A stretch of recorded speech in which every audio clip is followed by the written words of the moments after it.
నేను కనుక ప్రభునందు ఆనందించకపోతే నాకు ఈ భూమి మీద ఉన్న సంగతులే అర్థమవుతాయి, ఈ అపవాది సంగతులే అర్థమవుతాయి, వ్యాధుల సంగతులే అర్థమవుతాయి తప్ప దేవుని సంగతులు, ఆయన ఆలోచనలు నాకు అర్థము అవ్వవు. దేవుని సంగతులు, దేవుని సమయాలు నాకు అర్థము అవ్వవు. దానివలన మనం ఈ భూమి మీద దేవుని చిత్తాన్ని నెరవేర్చలేము, దేవుని ప్లాన్ను నెరవేర్చలేము. మనందరికీ తెలుసు, దేవుడు ఆదిలో మంచి చెడు తెలివినిచ్చే వృక్ష ఫలాన్ని మధ్యలో పెట్టి దాన్ని తినొద్దు, తింటే చచ్చిపోతామని చెప్పాడండి.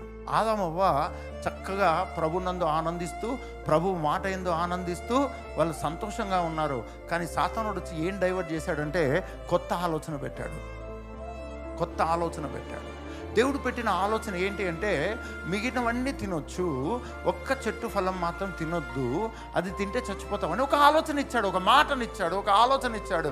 కానీ ఆదామవ్వ ఆ ఒక్క ఆలోచన పట్టుకొని ఆ మంచి చెడు తెలివినిచ్చే వృక్ష ఫలాన్ని తినట్లేదు, మిగిలిన వాటన్ని తింటున్నారు, అన్నిటికి మించి ప్రభునందు ఆనందిస్తున్నారు. అయితే ఎప్పుడైతే అపవాది మాటలు, ఆలోచనలు, మీ పక్క వాళ్ళు చెప్పండి, మాటలు ఆలోచనలు ఇస్తాయి, పరిస్థితులు ఆలోచనలు ఇస్తాయి, మనుషులు ఆలోచనలు ఇస్తారు. మన ముందర మూగవాళ్ళు ఉన్నారనుకోండి, ఏం ఆలోచనలు రావండి, కానీ వాళ్ళు మాట్లాడితే మనకు ఆలోచనలు వస్తాయి. మాట అన్నటువంటిది ఆలోచనలు ఇస్తాయి. ఇక్కడ మొట్టమొదట ఆదాముతో మాట్లాడింది ఎవరు? ఆదాముతో మాట్లాడింది ఎవరు? దేవుడా సైతానా? కదా. అందుకని దేవుడు మాట్లాడితే దేవుని ఆలోచన నిలిచి ఉంది ఆదామవ్వలో. దేవుడు మాట్లాడితే ఆదాముతో, ఆదాము అవ్వతో మాట్లాడితే దేవుని ఆలోచన ఆదాము కలిగి ఉంటే, ఆదాము చెప్పిన మాట అవ్వ కలిగి ఉంటే వాళ్ళు దేవుని ఆలోచనను నెరవేరుస్తూ పోతున్నారు, దేవుని యందు ఆనందిస్తూ నెరవేరుస్తూ పోతున్నారు. మొట్టమొదటిసారి ఇంకొక మాట విన్నారండి, ఈ పండు తింటే చచ్చిపోరు, మీరు దేవతల వలె ఉంటారు, మీరు దేవుని వలె ఉంటారు.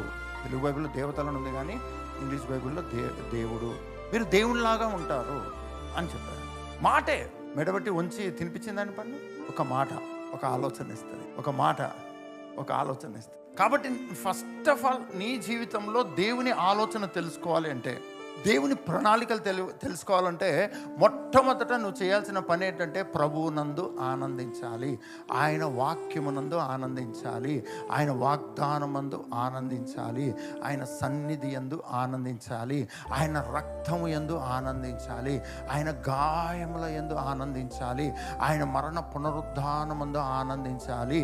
ఇలా ఎల్లప్పుడూ నువ్వు ఆనందించే వ్యక్తిగా ఉంటే నువ్వు ప్రభు ఆలోచన నెరవేరుస్తావు, ఆటోమేటిక్గా ప్రభు ఆలోచన నెరవేరుస్తావు.